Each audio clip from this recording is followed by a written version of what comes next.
चुनाव प्रत्याशियों की लंबी फहरिस्त का इंतज़ार करते हुए भारतीय जनता पार्टी ने 21 तारीख को चुनाव के 92 प्रत्याशियों की लिस्ट जारी की है, जिसमें नारायण सिंह कुशवाहा जी से लेकर माया सिंह और हमारे अंबा विधानसभा के प्रत्याशी वर्तमान के विधायक कमलेश जाटव जी को नामित किया है। आज हम मौजूद हैं अंबा विधानसभा क्षेत्र में, हमारे साथ मौजूद हैं कमलेश जाटव जी। स्वागत है कमलेश जी। क्यों भारतीय जनता पार्टी को इतना वेट कराना पड़ा उन कैंडिडेट को जो काफ़ी ज़मीन से जुड़े हुए नेता हैं और पहले से मतलब अपने परिक्षेत्र में काम कर रहे हैं और बीजेपी के लिए पूर्णतः डिवोटेड हैं? क्या ऐसा समीकरण था कि इतना इंतज़ार करना पड़ा? सबसे पहले तो मेरा जो टिकट हुआ उसके लिए वरिष्ठ नेतृत्व को मैं बहुत बहुत बधाई और धन्यवाद देना चाहता हूं आपके चैनल के माध्यम से। दूसरे, आपने पूछा कि चुनाव में इतना जो टिकट का सिलसिला जो लेट हुआ, क्यों लेट हुआ, तो ये राजनीति है, वरिष्ठ नेतृत्व के ऊपर रहता है। जब किसी विधानसभा में अधिक प्रत्याशी होते हैं और सभी प्रत्याशियों की दावेदारी मजबूती के साथ होती है तो निर्णय लेने में वास्तव में पर समय लगता है और उस पर बिल्कुल अध्ययन किया जाता है कि कौन सा प्रत्याशी जीतने योग्य है, क्योंकि टिकट तो एक ही व्यक्ति को मिलता है इस वजह से उस पर अध्ययन करने में समय लगता है। धीरे धीरे उनने अध्ययन किया और वाद विवाद की स्थिति को भी देखा जाता है कि कल कोई वाद विवाद की स्थिति नहीं बनी। आप देख रहे होंगे उदाहरण में, जैसे कांग्रेस पार्टी का है, आज टिकट दे रही है, सुबह टिकट बदल रही है। तो इस तरह के जो निर्णय बीजेपी पार्टी में नहीं होते हैं। बीजेपी पार्टी एक बार जो टिकट कर देती है वो बिल्कुल अंतिम तक रहती है। जो भी निर्णय होता है ईश्वर पर छोड़ती है और मुझे पूर्ण भरोसा रहता है कि टिकट देते समय वो सारे अध्ययन करते हैं, एक एक पॉइंट पर बात करते हैं, उसके बाद में वो टिकट की सूची जारी करती है। यही लेट होने का कारण रहता है। इस सूची में बड़े बड़े पूर्व मंत्री और बड़े बड़े दिग्गज नेताओं को उम्मीद थी कि टिकट मिलेगा। कमलेश जाटव अभी द्वितीय बार में, मैं समझता हूँ तीसरी बार में है, लेकिन बीजेपी में दूसरी बार में है। कमलेश जाटव को टिकट क्यों मिला? क्या ऐसी कार्यशैली है आपकी अपने अनुसार? आपने जनता के बीच में, यहाँ के अंबा के जो सामान्य जन है उनके लिए आपने क्या क्या ऐसी आपकी उपलब्धियाँ प्राप्त की हैं आपने, उसके बारे में थोड़ा बताइए। मैं सबसे पहले अपनी जनता को धन्यवाद देना चाहता हूं कि जो सर्वे का सिलसिला रहता है उस सर्वे में सबसे टॉप मुझे उनने सर्वे के माध्यम से जो आशीर्वाद दिया, उस जनता का आशीर्वाद के वजह से ही ये टिकट का मिलते हैं। हम बीजेपी पार्टी में कभी किसी की कोई बड़ा और छोटा नहीं होता। बीजेपी पार्टी में एक छोटा सा कार्यकर्ता के रूप में सभी लोगों को देखा जाता है। जो जीतने योग्य होता है पार्टी उसी का चयन करती है, क्योंकि आने वाले समय में सबसे महत्वपूर्ण सरकार बनानी है और सरकार बनेगी तभी हम प्रदेश का विकास होगा, देश का विकास होगा। इस वजह से जो निर्णय जनता के माध्यम के द्वारा मुझे टिकट देने का किया है, मैं जनता का आभारी हूँ, उन्हें धन्यवाद देता हूँ। तीसरी लिस्ट में ऐसे लोगों के नाम आए जो कि जिनमें से 3 केंद्रीय मंत्री थे और 3 सांसद थे। भारतीय जनता पार्टी को ऐसी क्या कमी खल गई, ऐसी कहाँ कमजोरी दिखी कि उनको अपने आला कमान जैसे वरिष्ठ नेताओं को विधायक के लिए चुनाव लड़ाना पड़ा? अभी मैंने आपको पहले ही अवगत कराया कि बीजेपी पार्टी में कोई बड़ा और छोटा नहीं होता है।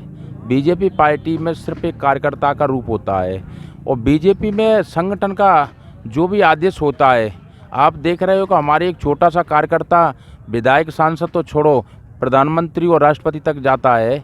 तो ये बीजेपी पार्टी की कार्यशैली है। इस वजह से इसमें कोई बड़ा छोटा नहीं होता है, सभी कार्यकर्ता के समान होते हैं। जिसको जहाँ लड़ाए वो वरिष्ठ नेतृत्व चयन कर देगा, उसको वहाँ जाना पड़ेगा।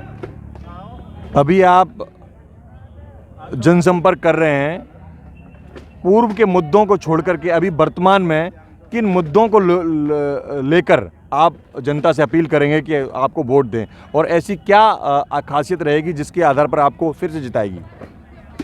जनता के बीच जाने के लिए मेरे पास एक ही लक्ष्य है कि 3 साल पहले जो मैंने वायदे किए थे वो 90% जनता के वायदे पूर्ण हुए हैं। मुझे पता है छोटे मोटे वायदे जो स्वयं के पर्सनल वायदे होते हैं वो नहीं हो पाए हैं, उसका कारण भी रहा कि इस 5 साल के कार्यकाल में 2 बार कोरोना रहा, तो उससे भी समय प्रभावित हुआ। और 1 साल उपचुनाव के वजह से, तो इससे 2-2.5 साल के करीबन जो समय का अभाव रहा, तो लोगों के पर्सनल काम कुछ रह गए हैं, उस वजह से छोटी मोटी नाराज़गी भी होगी। तो जनता ऐसा कहीं कोई दिक्कत नहीं है कि वो मुझसे नाराज़ हो। छोटी मोटी कमियों को पूर्ति हम करेंगे और मैं भरोसा दिलाता हूं कि आने वाले समय में हमारे वरिष्ठ नेता और केंद्रीय मंत्री जी का विशेष आशीर्वाद है। इस क्षेत्र में अगर मुझे पूरे मौका मिलता है और सरकार बनती है, तो मैं भरोसा दिलाता हूं कि अपनी जनता के बीच में सबसे पहले रोज़गार का एक देखेंगे कि ऐसा कोई रोज़गार और उद्योग डले जहां हमारे 10-20 हज़ार लोगों को रोज़गार मिले, जिससे हमारे क्षेत्र की बेरोजगारी खत्म हो। जैसा कि आपने अभी बताया कि रोजगार संबंधित आप प्रायोजन करेंगे या ऐसी योजना बनाएंगे, अभी तक आपने 3.5 वर्ष में कोई रोजगार संबंधित ऐसे कार्यक्रमों का आयोजन किया जिससे युवाओं को रोजगार मिल सके? क्या रहता है, उद्योग और धंधे कोई पर्सनल किसी के नहीं होते हैं। बड़े बड़े पूंजीपति के लोगों के बीच में जो अपन बुलाते हैं, उनसे बैठ के अपन बात करते हैं। तो जब अब कोई अपना उद्योग डालता है, तो उद्योग डालने से पहले वो 10 बार उस पर अध्ययन करता है, सोचता है कि मेरा जहाँ करोड़ों रुपए का जो उद्योग मैं लगाऊंगा, उस उद्योग के माध्यम से मेरा रिटर्न पैसा वापस आएगा, क्या मेरा उद्योग यहाँ अच्छा चलेगा या ना चलेगा। इस वजह से अभी मैंने बताया कि कोरोना का ऐसा कालखंड रहा जिसमें 2 वर्ष बिल्कुल ख़राब हुई थी। कई घटनाएं आपने देखी थी, नए नए जवान लोग चले गए थे। इस वजह से किसी उद्योगपति ने अपना निर्णय नहीं ले पाया। आने वाले समय में मुझे भरोसा है, हमारे केंद्रीय मंत्री मैंने अभी बताया कि उनका विशेष आशीर्वाद है। मैंने उनसे भी आग्रह किया है, माननीय सीएम साहब से आग्रह किया है कि बिल्कुल आने वाले समय में कोई ना कोई हम यहाँ पे उद्योग डालेंगे। बहुत अच्छी बात। 3 प्रमुख बिंदु होती हैं जनता के लिए, शिक्षा, रोजगार और स्वास्थ्य। ये अंबा विधानसभा के अंतर्गत जितने भी निवासी लोग हैं, वो कम से कम मैं चाहूँगा कि इस तरह की आपकी जो कार्यशैली है उसमें ये चाहेंगे कि उनके लिए इस तरह के कार्य किए जाएं। शिक्षा, स्वास्थ्य और रोजगार के लिए क्या आप आयोजन करेंगे आगामी मतलब जीतने के बाद? देखो, शिक्षा तो मैं ये समझता हूँ कि हमारे यहाँ भरपूर शिक्षा का, अगर जो छात्र पढ़ने के इच्छुक हो उसको कहीं बाहर जाने की ज़रूरत ही नहीं है। आप देख रहे हो हमारे यहाँ केंद्रीय विद्यालय का जो पोरसा में अभी भूमि पूजन हुआ, और पहले से वो चल रहा था। बिल्डिंग उसकी 35-40 करोड़ की, 42 करोड़ के करीबन बिल्डिंग है, वो बन रही है। दूसरे, अगर कृषि के बारे में, अब एक कृषि महाविद्यालय का भूमि पूजन हुआ है, वो कम से कम 260 करोड़ के लागत में लगभग हमारे यहाँ कॉलेज बनेगा, जिसका हमें प्रदेश के लोगों को भी उसका लाभ मिलेगा कि यहाँ का छात्र जो पढ़ के जाएगा तो वो हमारे ज़िले और प्रदेश का नाम रोशन करेगा। तो एजुकेशन के हिसाब से हमारे यहाँ कई कॉलेज है। अम्बा कॉलेज सबसे टॉप कॉलेज माना जाता है, पोरसा में कॉलेज है, रजौदा में कॉलेज है, और बाकी के स्कूल बहुत सारे हर गाँव में स्कूल है। तो इस तरह की कोई दिक्कत नहीं है एजुकेशन में। स्वास्थ्य की अगर बात कर रहे हैं, तो अम्बा में जो 50 बेड का हॉस्पिटल था, वो आज 100 बेड का हॉस्पिटल हो गया है। पोरसा में जो 25 बेड का हॉस्पिटल था, वो 50 बेड का हॉस्पिटल हो गया है। बाकी के गांव में, हर गांव में उप स्वास्थ्य केंद्र खुल गए हैं। इस तरह से स्वास्थ्य में भी कहीं कोई दिक्कत नहीं है। बाकी की दिक्कत मैंने बताई, बेरोजगारी थोड़ी ज़रूर है हमारे क्षेत्र में। जो हमारे युवा बाहर जाते हैं, तो उस पर हमारा विशेष फोकस है। अभी मैंने बता दिया कि माननीय केंद्रीय मंत्री जी का विशेष, हमारे मुख्यमंत्री जी का आशीर्वाद है। आने वाले समय में अगर सरकार हमारी बनेगी, तो मैं भरोसा दिलाता हूँ कि अपने क्षेत्र के लिए कुछ न कुछ उद्योग हम लेके आएंगे। सबसे अहम सवाल है कि किसी भी राज्य, शहर या किसी गांव के लिए सड़कें उसकी मूलभूत सामाजिक और आर्थिक विकास में अहम भूमिका निभाती हैं। सामाजिक और आर्थिक जो भूमिका निभाती हैं वो सड़कें निभाती हैं। सड़कें कैसे डेवलप होंगी सर? पूरे विधानसभा क्षेत्र में आपने अध्ययन नहीं किया है, ऐसी कोई तहसील, ऐसी कोई पंचायत नहीं है जिस पंचायत के लिए डंबरीकरण नहीं हो।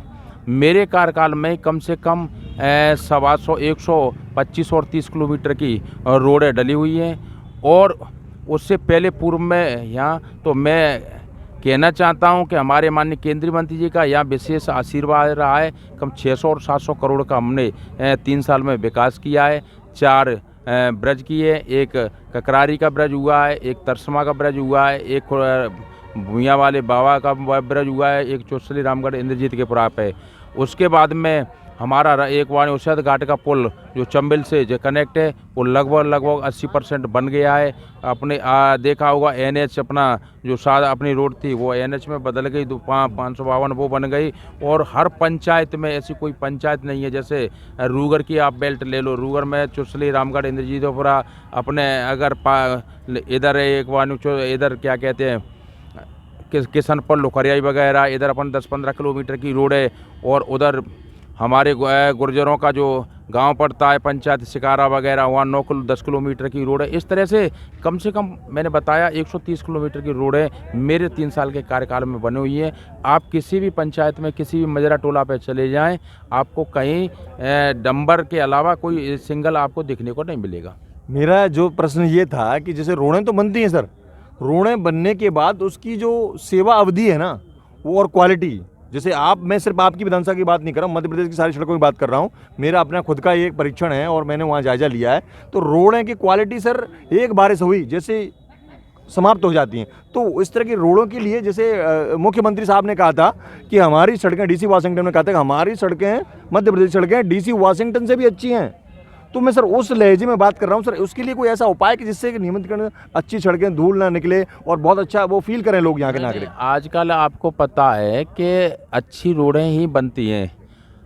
हर चीज़ का आजकल आपको पता है सैंपल लिया जाता है, मिट्टी से लेके सारी चीज़ों की जांच होती है। जांच पता हो, अगर उसके बाद भी किसी की रोड खुदती है, उसकी एक बार शिकायत कहीं होती है तो उस पर तत्काल कार्रवाई भी होती है। ऐसा नहीं कि नहीं। लास्ट सवाल है लास्ट सवाल है सर, कितनी सीट्स मुरैना में जीत रही हैं सर?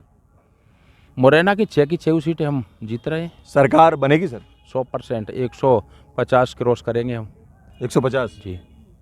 यदि इम्बैलेंस होता है 110, 115 ऐसे करके, तो क्या सर जोड़ तोड़ होगा? नहीं 100 होगा ही नहीं, मैं बता रहा हूँ 150 से नीचे जाएंगे नहीं, ऊपर ही जाएंगे हम। तो ये थे हमारे साथ वर्तमान के विधायक और वर्तमान के प्रत्याशी कमलेश जाटव जी। नमस्कार दोस्तों, मैं हूं सुरेंद्र सिंह, आप देख रहे हैं इंडिया रिपोर्टर 24। जय हिंद।